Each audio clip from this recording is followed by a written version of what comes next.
नमस्कार स्वामी भक्तांनो, तुम्हाला हा मंत्र शेवटपर्यंत ऐकून फक्त सोडून द्यायचा आहे. मग चमत्कार पहाच. तुमच्या आयुष्यातील दुःखाचे क्षण कधी आनंदात बदलतील हे तुम्हाला समजणार नाही. तुमचे गरिबीचे दिवस श्रीमंतीत बदलतील. भक्तांनो, तुम्हाला आश्चर्य वाटेल की तुमच्या दुःखी जीवनात हा आनंदाचा क्षण कधी आला. यासाठी तुम्हाला हा मंत्र एकाग्रतेने ऐकावा लागेल. त्यात इतकी ताकद आहे की जो कोणी भक्त हा मंत्र एकाग्रतेने ऐकेल त्या क्षणी त्या भक्ताच्या कुंडलीमध्ये अपार संपत्ती मिळण्याचा लाभ आहे व कोणी हा मंत्र ऐकेल त्याला आयुष्यात संपत्तीची कमतरता भासणार नाही. भक्तांनो, तुमच्याकडे स्वामी महाराजांसाठी 10 मिनिटांची वेळ नसेल तर तुम्ही हा व्हिडिओ सोडून जाऊ शकता, कारण 2 मिनिटे तरी हा मंत्र तुम्हाला ऐकायला हवा. कारण हा मंत्र ऐकल्याने तुमच्या आयुष्यात खूप मोठे बदल होणार आहेत. हा मंत्र अशक्यही शक्य करणाऱ्या भक्तांच्या पाठीशी कायम उभे असणाऱ्या स्वामी महाराजांचा आहे. हा मंत्र नुसता ऐकल्याने त्यांचा आशीर्वाद तुमच्या पाठीशी राहतो. स्वामी आपल्या भक्तांच्या छोट्याशा हाकेला धावून येतात आणि त्यांचे दुःख, त्यांची संकटे दूर करतात. तसेच जे लोक या मंत्राचा जप करतात किंवा ऐकतात त्यांच्या आयुष्यात सुख शांती बनून राहते. भक्तांनो, स्वामींचा हा मंत्र ऐकल्याने सर्व त्रास दूर होतात. म्हणूनच आज आपण स्वामींचा शक्तिशाली मंत्र ऐकणार आहोत. स्वामी महाराजांवर तुमची खरी श्रद्धा असेल तर तुम्ही हा व्हिडिओ शेवटपर्यंत ऐका आणि आपल्या चॅनलवर नवीन असाल तर चॅनलला सबस्क्राईब करा. चला तर भक्तांनो, या मंत्राचा जप सुरू करूया. मंत्र ऐकण्या अगोदर स्वामींची ही सत्यलीला ऐकून बघा. बसाप्पा तेली मंगलवेढ्यात राहत असे. एक दिवस तो जंगलात फिरत असताना कंटकशय्याची शय्या करून तीवर श्री स्वामी समर्थ निजले होते. हे पाहून तो त्यांची एकनिष्ठ भक्ती करू लागला. त्याची बायको मोलमजुरी करून पोट भरी. घरी दारिद्र्य फार असून नवरा वेड्याच्या नादी लागला म्हणून ती फार दुःखी असे. याप्रमाणे बरीच वर्ष गेली. बसाप्पाची भक्ती पाहून समर्थ प्रसन्न झाले व बसाप्पाचे दारिद्र्य दूर करावे असे त्यांच्या मनात आले. मग काय तेथे उशीर आहे. एके दिवशी 4 घटका दिवस असता बसाप्पा बरोबर घेऊन लगतच काटवण म्हणून गाव आहे त्या गावाच्या जंगलात गेले. महाराज पुढे व बसाप्पा मागे. याप्रमाणे जाता जाता अस्तमान झाला. एकाएकी त्या जंगलात हजारो सर्प दिसू लागले. जिकडे पहावे तिकडे सर्पच सर्प.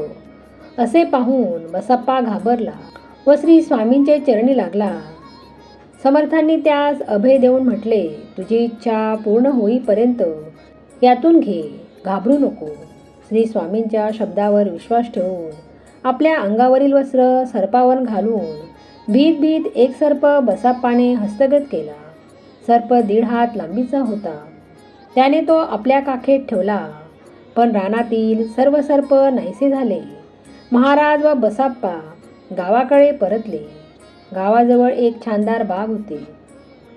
त्यात महाराज बसले व बसाप्पास आज्ञा केली की तुझ्या काखेत धन आहे ते घेऊन श्री पुत्रांसह आनंदाने राहा. महाराजांच्या चरणी मस्तक ठेवून बसाप्पा सुखग्रही निघाला.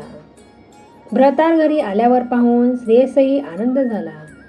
श्रीचे समक्ष काखेतील गाठोडे काढून सोडून पाहतो तर सर्पाच्या ऐवजी 52 कशी सोन्याची लगोष्टीस पडली. त्या स्त्री पुरुषाचा आनंद गगनात मावेना. प्रांतकाळी त्या दाम्पत्याने महाराजास पंचारती केली. पुढे त्यांचे जन्मभर त्यास दारिद्र्य आले नाही. हा बसाप्पा तेली अक्कलकोटास महाराज आल्यावर प्रतिवर्षी यात्रेस येत असे. ही गोष्ट म्हणजे 1766 साली घडली.